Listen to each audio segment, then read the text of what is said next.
నమస్తే, welcome to Bharati TV. నేను బాబయ్య. నా ఇంటికైతే రాలేదు, బాబు పవన్ల ఇంటికైతే వెళ్ళారు. ఏంటిది అని చెప్పేసి ఈ వీడియోకి నేను ఒక టైటిల్ పెట్టాను. అంటే ఆంధ్రప్రదేశ్ మాజీ ముఖ్యమంత్రి, వైఎస్ఆర్ కాంగ్రెస్ పార్టీ అధినేత వైఎస్ జగన్మోహన్ రెడ్డి, ఆంధ్రప్రదేశ్ ముఖ్యమంత్రి, తెలుగుదేశం పార్టీ అధినేత నారా చంద్రబాబు నాయుడు, అలాగే ఆంధ్రప్రదేశ్ ఉప ముఖ్యమంత్రి, జనసేన పార్టీ అధినేత పవన్ కళ్యాణ్ల ఇంటికి ప్రధాని నరేంద్ర మోదీ వెళ్ళటాన్ని ఆశ్చర్యం వ్యక్తం చేస్తూ అంటున్నట్టు. అంటే తాను ముఖ్యమంత్రిగా ఉన్నప్పుడు, వైసీపీ అధికారంలో ఉన్నప్పుడు తన ఇంటికి ఏనాడు రాని ప్రధాని నరేంద్ర మోదీ ఇప్పుడు ముఖ్యమంత్రిగా ఉన్న చంద్రబాబు, ఉప ముఖ్యమంత్రిగా ఉన్న పవన్ కళ్యాణ్ ఇంటికి ఎందుకు వెళ్ళారు అంటే నాకు ఇంపార్టెన్స్ ఇవ్వలేదా, వాళ్ళకే ఇంపార్టెన్స్ ఇస్తున్నారా అని అనుకుంటున్నట్టుగా నేను తమ్నెల్లో కూడా పెట్టాను. అయితే ఇది జగన్మోహన్ రెడ్డి అనుకుంటున్నారంటే జగన్మోహన్ రెడ్డి నేరుగా ఎప్పుడూ బయటపడలేదు. ఆయన ఈరోజే ఫారిన్ నుంచి తిరిగి వచ్చారు, యూరోపియన్ కంట్రీస్ టూర్కి వెళ్ళారు కదా. ఆ టూర్ ముగించుకొని నిన్ననే అంటే ఈరోజు తెల్లవారుజామున వచ్చినట్టుగా సమాచారం. అయితే ఆయన ఎప్పుడు కూడా ఇంత బాధపడలేదు, కానీ ఆయన ఫ్యాన్స్ మాత్రం, వైసీపీ కార్యకర్తలు, ఆయన అభిమానులు మాత్రం తెగ బాధపడిపోతున్నారట. ఏంటి, ఒక్కసారి కూడా జగన్మోహన్ రెడ్డిని, మన జగనన్నని వచ్చి కలవలేదు, ఇంటికి వచ్చి కలవలేదు నరేంద్ర మోదీ.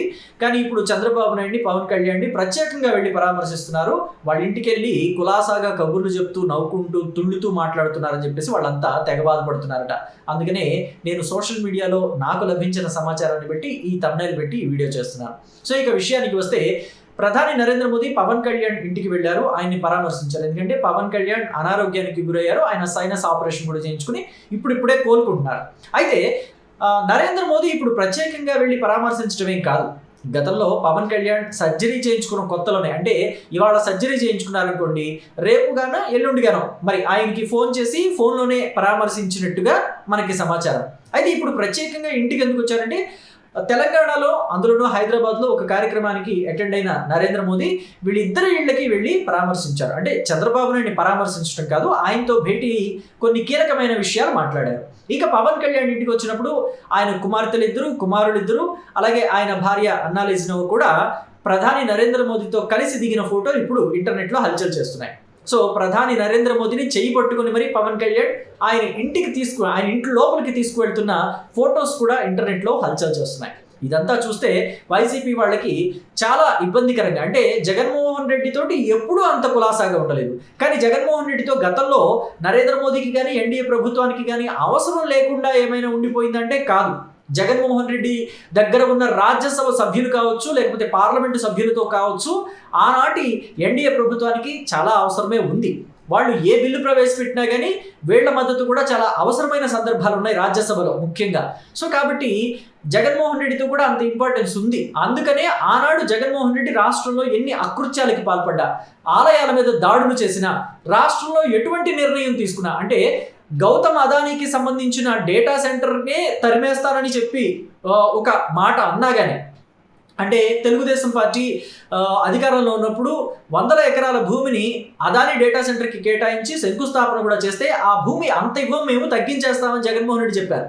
కానీ అదానీ డేటా సెంటర్ దానికి సంబంధించి భూమి విషయంలో ఎదురు తిరిగినా జగన్మోహన్ రెడ్డిని ఏమీ అనలేదు కేంద్ర ప్రభుత్వం. అంటే కేంద్ర ప్రభుత్వానికి రాజ్యసభలో వైసీపీ ఎంపీల మద్దతు అవసరం. అందుకని ఎన్ని అకృత్యాలు చేసినా, ఎన్ని కంపెనీలు తరిమేసినా, రాష్ట్రంలో అమరావతి విషయంలో అడ్డగోలుగా మాట్లాడినా జగన్మోహన్ రెడ్డి ముఖ్యమంత్రిగా ఉండి కేంద్ర ప్రభుత్వం ఏమీ చేయలేదు అన్నది అదే కారణం అని చెప్పి అంటూ ఉంటారు రాజకీయ పెద్దలంతా కూడా. సో అయితే అంత జరిగినా, అంత అవసరాలున్నా ఏనాడు జగన్మోహన్ రెడ్డి ఇంటికి నరేంద్ర మోదీ వెళ్ళలేదు. నాకు తెలిసి కేవలం జగన్మోహన్ రెడ్డి ఇంటికే కాదు, ఏ ముఖ్యమంత్రి ఇంటికి, మన రాష్ట్రంలో, మన భారతదేశంలోని ఏ రాష్ట్ర ముఖ్యమంత్రి ఇంటికి కూడా నరేంద్ర మోదీ వెళ్ళలేదు అనేది నాకున్న ఇన్ఫర్మేషన్. ఒకవేళ నాకున్న ఇన్ఫర్మేషన్ తప్పైతే ఏ ముఖ్యమంత్రి ఇంటికైనా వెళ్ళి పరామర్శించారు అని అంటే ఆ ఇన్ఫర్మేషన్ దయచేసి మీరు కామెంట్ బాక్స్లో కూడా తెలియజేయండి. ఇకపోతే ముఖ్యమంత్రిగా ఉన్న చంద్రబాబు నాయుడు ఇంటికి వెళ్ళారు, ఉప ముఖ్యమంత్రిగా ఉన్న పవన్ కళ్యాణ్ ఇంటికి వెళ్ళటమే కాకుండా అదే జూబ్లీ హిల్స్, హైదరాబాద్లోని అదే జూబ్లీ హిల్స్లో ఉన్న చంద్రబాబు నాయుడు ఇంటికి కూడా వెళ్ళారు. ఇక ముఖ్యంగా లోకేష్ తోటి అయితే 1/2 గంటకి పైగా మాట్లాడారు. చంద్రబాబు నాయుడు ఇంట్లో గంటకు పైగా టైం స్పెండ్ చేశారు. ఏదో వచ్చామంటే వచ్చాము, కులాసాగా 4 కబుర్లు చెప్పాము, 2 కప్పులు టీ తాగాం, వెళ్ళిపోయాం అన్నట్టు కాకుండా గంటకు పైగా సమయాన్ని చంద్రబాబు నాయుడు ఇంట్లో గడిపారు. అలా గడపడానికి ఏం కారణం అయి ఉంటుంది, వాళ్ళిద్దరు అంతసేపు ఏం ముచ్చటించుకుని ఉంటారు అని చెప్పేసి అంటే ఖచ్చితంగా రాజకీయానికి సంబంధించిన అంశాలనే ముచ్చటించుకున్నారట. అయితే లోకేష్ తోటి పావుగంటకు పైగా నరేంద్ర మోదీ మాట్లాడటమే ఇక్కడ చర్చనీయాంశంగా మారింది. అసలు చంద్రబాబు తోటి ఎంత ర్యాపో ఉందో నరేంద్ర మోదీకి లోకేష్ తోటి అంతకన్నా ఎక్కువ ర్యాపోనే ఉంది అని అంటారు రాజకీయ ప్రముఖులు. సో ఇక్కడ చంద్రబాబు నాయుడికి లోకేష్కి వయసులో వ్యత్యాసం ఉంది.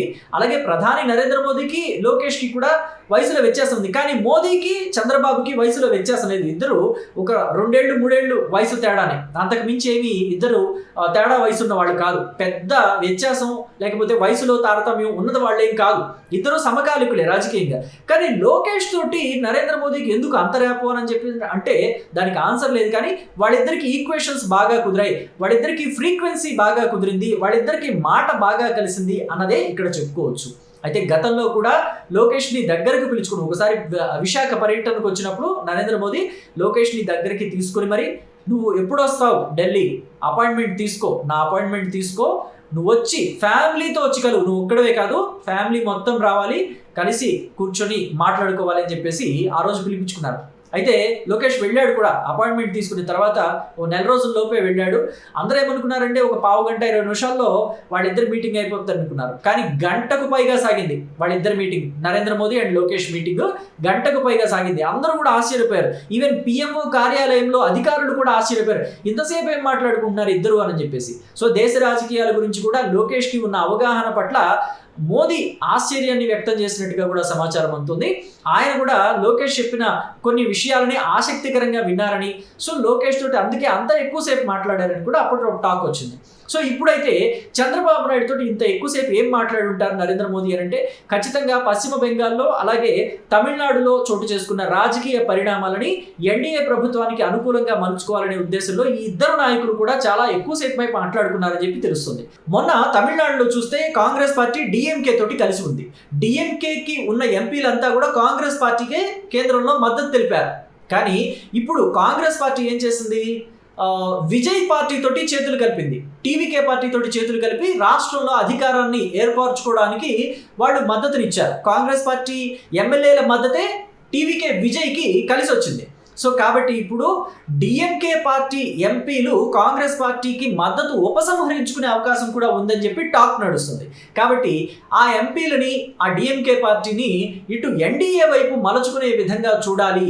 వాళ్ళ మద్దతు ఎన్డీఏకి ఉంటే భవిష్యత్తులో మరోసారి మహిళా రిజర్వేషన్ బిల్లు అలాగే డీలిమిటేషన్ బిల్లు ప్రవేశపెట్టినప్పుడు ఈ ఎంపీల మద్దతు ఎన్డీఏకి అవసరం అవుతుంది. కాబట్టి వాళ్ళని ఎన్డీఏ వైపు తిప్పుకునే విధంగా బాధ్యతల్ని చంద్రబాబు నాయుడికే అప్పగించారని చెప్పేసి టాక్ నడుస్తుంది. అలాగే పశ్చిమ బెంగాల్లో చూస్తే మమతా బెనర్జీ పేటరేగిపోతా ఉంది.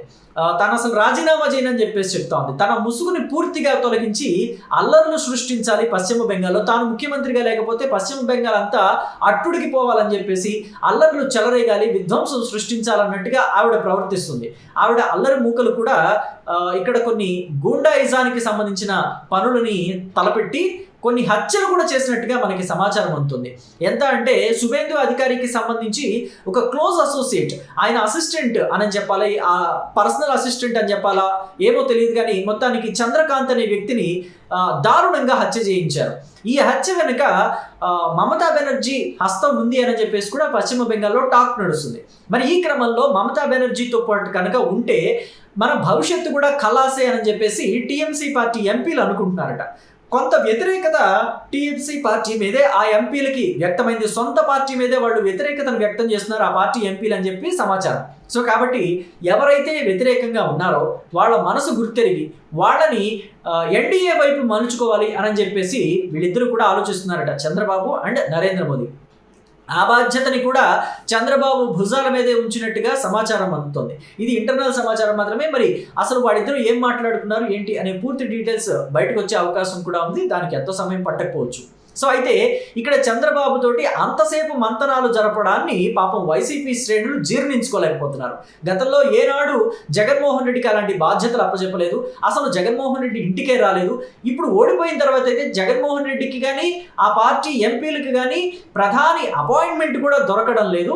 సో ఇలాంటి దయనీయ స్థితికి పడిపోయింది వైసీపీ అని చెప్పేసి వాళ్ళంతా తెగ బాధపడుతున్నారట. అందుకనే నేను తమ్నైల్లో కూడా అలా పెట్టాను. అదేంటి, నా ఇంటికి నరేంద్ర మోదీ ఎప్పుడూ రాలేదు, కానీ బాబు కళ్యాణ్ ఇంటికైతే వెళుతున్నారే అని చెప్పేసి జగన్మోహన్ రెడ్డి ఆశ్చర్యాన్ని వ్యక్తం చేస్తున్నట్టుగా నేను thumbnail లో పెట్టాను. సో మరి దీని గురించిన మీ అభిప్రాయాన్ని కూడా కమెంట్ బాక్స్లో తెలియచేయండి. Thank you.